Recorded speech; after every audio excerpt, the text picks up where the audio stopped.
Hello everyone, मी धनश्री. आपल्या 15 days mehndi जर्नीचा आज day 4. आतापर्यंत आपण लाईन, लीव्ज आणि फ्लावर शिकलो. आज आपण शिकणार आहोत डिझाईनला कम्प्लीट आणि रिच बनवणारा एलिमेंट, तो म्हणजे फिलर्स.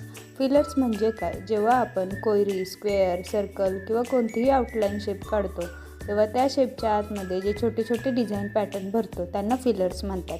म्हणजेच आउटलाईन बाहेरून स्ट्रक्चर देतं आणि फिलर्स आतून त्याला ब्युटी आणि डिटेलिंग देत असतं. उदाहरणार्थ, कोणत्याही शेपच्या आत small leaves, mini petals, curve leaves, जाळी पॅटर्न, टायनी सेमी सर्कल हे सगळे फिलर्स असतात. स्क्वेअर किंवा रेक्टँगल शेपमध्ये parallel lines, diagonal pattern, small floral touch, cross net pattern हे फिलर्स वापरता येतात. इम्पॉर्टंट टिप ही की फिलर्स काढताना स्पेसिंग खूप महत्त्वाची असते. पॅटर्न खूप जवळजवळ केलं तर डिझाईन क्राऊडेड दिसते आणि खूप गॅप ठेवला तर रिकामं वाटतं. बॅलन्स मेंटेन करणं खूप इम्पॉर्टंट आहे. प्रॅक्टिस करण्यासाठी आज एक सिम्पल शेप काढा आणि त्याच्या आत 3 वेगवेगळे फिलर्स पॅटर्न्स ट्राय करा. मग स्क्वेअरमध्ये 2-3 स्टाईल करून बघा. लक्षात ठेवा, फिलर्स म्हणजे डिझाईनची डिटेलिंग. ते जितकं नीट आणि तितकं डिझाईन प्रोफेशनल दिसेल.